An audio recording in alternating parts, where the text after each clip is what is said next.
Hola comaníacos, bienvenidos a un nuevo vídeo de la serie Acuariofilia Dominguera. Aquí tenéis delante una pequeña partida que me ha entrado de roca y arena con la que podré empezar el aquascaping.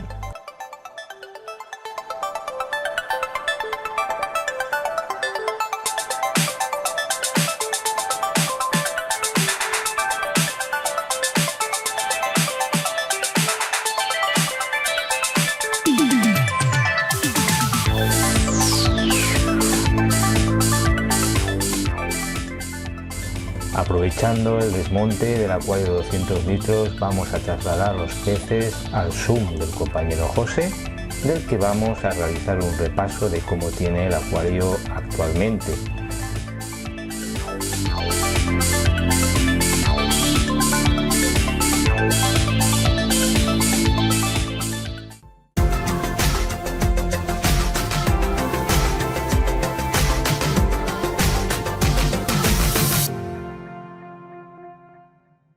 Iniciamos la aclimatación de los peces, en los que posteriormente, para evitar estrés, le añadimos test de PVC y tubos para que puedan esconderse, además de una plancha de metacrilato para evitar que salten.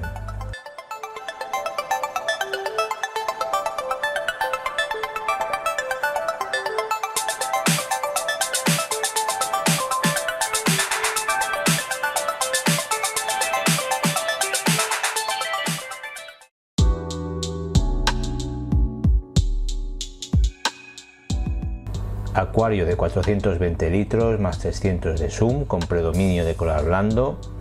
Para los que no hayáis visto el vídeo de la primera visita, os dejo el enlace en la parte superior.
mediante una dosificadora Camuer adita el sistema de Balin de Septa.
Si os ha gustado, suscribiros y darle a la campanita para no perderos todo el contenido que se va subiendo al canal. Si os ha gustado mucho, darle un like que me motiva para poder seguir subiendo contenido. Un saludo y nos vemos en el siguiente vídeo.